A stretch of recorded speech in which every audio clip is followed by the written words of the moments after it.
नमस्कार, आपके साथ मैं हूं दीपिका शर्मा और आप देख रहे हैं क्राइम तक। सोनम और राजा रघुवंशी केस में 790 पेजेस की चार्जशीट दाखिल कर ली गई है और इस पूरी चार्जशीट के मुताबिक तमाम चीजें सामने आ चुकी हैं कि किस तरीके से प्लानिंग की गई थी, कौन इस पूरे कत्ल में शामिल था, किसका क्या रोल था। ये तमाम चीजें सामने आ चुकी है।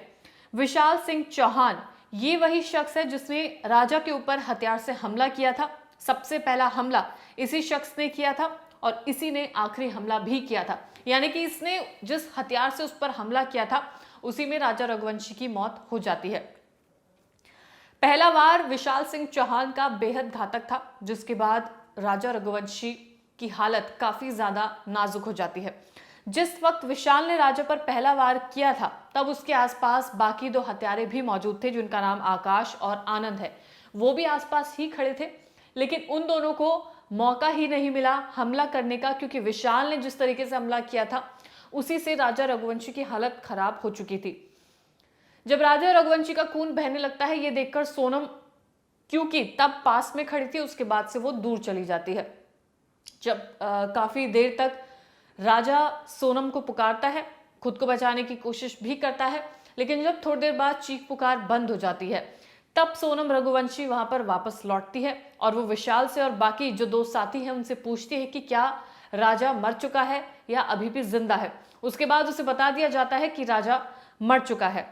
इसके बाद विशाल से पूछा जाता है, तब उसे पता चलता है, यकीन हो जाता है कि राजा मर चुका है। तब तीनों कातिलों के साथ सोनम भी राजा की बॉडी को उठाने में मदद करती है और उसके बाद राजा की बॉडी को खाई में फेंक दिया जाता है। इसके बाद सोनम तीनों कातिलों के साथ तेजी से उस जगह से निकलने की कोशिश करती है और उसके बाद कातिल अलग चले जाते हैं और सोनम अलग चली जाती है। चार्जशीट के मुताबिक 23 मई से पहले सोनम ने अपने पति राजा को मारने की 3 और नाकाम कोशिशें की थी। पहली कोशिश 21 मई को गुवाहाटी में की गई थी। तीनों कातिल सोनम और राजा से पहले ही गुवाहाटी पहुंच चुके थे, लेकिन वो जगह सोनम के लिए भी नई थी और तीनों कातिलों के लिए भी नई थी। आसपास लोगों की आवाजाही काफी ज्यादा थी, जिस वजह से ये प्लान में दिक्कत होती है और इन्हें कोई भी सुनसान जगह नहीं मिल पाती है। इसलिए 21 मई की पहली कोशिश नाकाम हो जाती है। सोनम ने अपने प्रेमी राज कुशवाहा के साथ मिलकर अचानक मेघालय जाने का प्लान बनाया। 21 मई को सोनम और राजा मेघालय पहुंचते हैं और पीछे पीछे ये कातिल भी मेघालय पहुंच जाते हैं।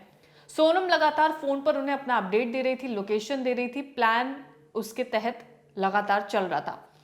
प्लान ए, डे 1 21 मई।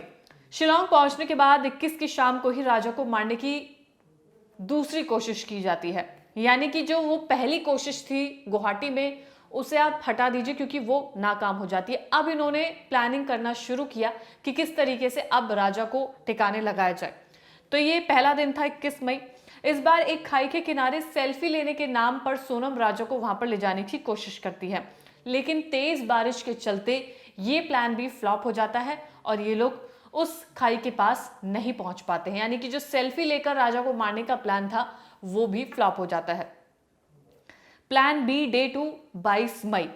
इसके बाद अगले दिन यानी 22 मई को राजा को मारने की तीसरी कोशिश की जाती है। इस बार प्लान किराए की स्कूटी पर राजा को किसी सुनसान जगह पर ले जाने का था। स्कूटी पर सोनम भी थी। तीनों कातिलों ने भी किराए की स्कूटी ले रखी थी और वो उसके आसपास ही चल रहे थे।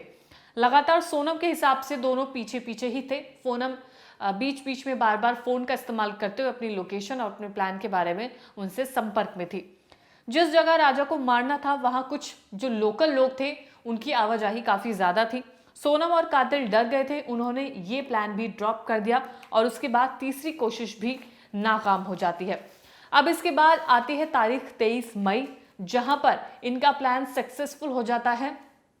विशाल सिंह राजा रघुवंशी पर घातक हमला करता है, जिसके बाद राजा की मौत हो जाती है और फिर उसे खाई में फेंक दिया जाता है। सभी आरोपियों की अपनी अपनी भूमिका थी इस पूरी वारदात में। सोनम को सेल्फी लेने के बहाने राजा को सेल्फी पॉइंट तक ले जाना था। सेल्फी पॉइंट पर पहुंचते ही उसे विशाल को इशारा करना था। इस इशारे के बाद ही विशाल को राजा पर हमला करना था। विशाल तीनों कातिलों में से वो कातिल था जिसने राजा पर पहला हमला किया था। अगर राजा काबू में नहीं आता तो जो दो उसके सहयोगी थे उनका काम था सामने आने का और उसके बाद राजा पर हमला करने का। चार्जशीट के मुताबिक बाकी 2 कातिलों को मौका ही नहीं मिला। पहला ही वार इतना घातक था कि राजा रघुवंशी की मौत हो जाती है। छोटी कुल्हाड़ी का इस्तेमाल किया गया था जिससे राजा के सर पर वार किया जाता है। दोबारा भी कई बार वार किया जाता है। इसके अलावा विवेक सिंह एसपी ईस्ट खासी डिस्ट्रिक्ट ने काफी कुछ इस केस के बारे में बताया। उन्होंने बताया कि सोनम ने बुर्का कब पहना, सोनम का रूट क्या था, गुवाहाटी में किस तरीके से प्लान फेल होता है, किस तरीके से मेघालय जाने का प्लान बनाया जाता है। तो ये तमाम चीजें इन्होंने बताई हैं। इसके अलावा आप इन्हें सुने उससे पहले अगर इस केस को ब्रीफ में देखा जाए तो सोनम, विशाल और उसके जो 2 साथी हैं, प्रेमी, राज कुशवाहा, उसके अलावा भी कई इसमें लोग हैं। अब चार्जशीट में ये तमाम चीजें दाखिल की जा चुकी हैं, किस तरीके से पूरी प्लानिंग प्लॉटिंग की थी, किसने वार किया था, किसने मदद की थी, किसने हथियार पहुंचाए, किसने कैश पहुंचाया। ये तमाम चीजें इस 790 की पेजेस की चार्जशीट में दाखिल कर ली गई है। इसके अलावा ये भी सामने आ चुका है कि जब राजा रघुवंशी पर हमला किया जा रहा था उस वक्त भी सोनम रघुवंशी यानी कि उसकी पत्नी, जिससे अभी कुछ दिन पहले ही शादी हुई थी, दोनों हनीमून पर गए थे और अपने प्रेमी राज कुशवाहा के लिए सोनम रघुवंशी ने इतना बड़ा कदम उठाया। ये भी बताया जा रहा है कि सोनम रघुवंशी राज कुशवाहा से शादी करना चाहती थी, लेकिन वो घर वालों के नजरों में बुरा भी नहीं बनना चाह रही थी, जिसकी वजह से उसने घर वालों की तमाम चीजें नहीं बताई। लेकिन उसने ये सही रास्ता उसे लगा कि वो किसी का कत्ल कर देगी, किसी मासूम शख्स का कत्ल कर देगी। राजा के परिवार वालों के बारे में सोचिए, जिन्हें दूर दूर तक ये नहीं पता था कि जिस लड़की को वो अपने घर में ला रहे हैं, शादी करके इतनी धूमधाम से शादी होती है, तमाम रस्में होती है, उसके बावजूद जब ऐसा कुछ केस होता है तो जाहिर सी बात है रिश्तों पर से, शादियों से लोगों का विश्वास उठने लगता है। फिलहाल विवेक सिंह ने इस पूरे केस से रिलेटेड क्या कुछ जानकारी दी है वो आप सुनिए। Right from the month of February in Indore, they had thought of ways where Sonam would disappear, and probably after disappearing, one instance was make her get washed by a river.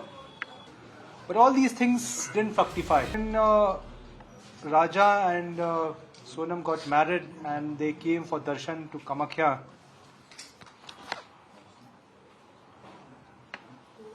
so the other group also had come here.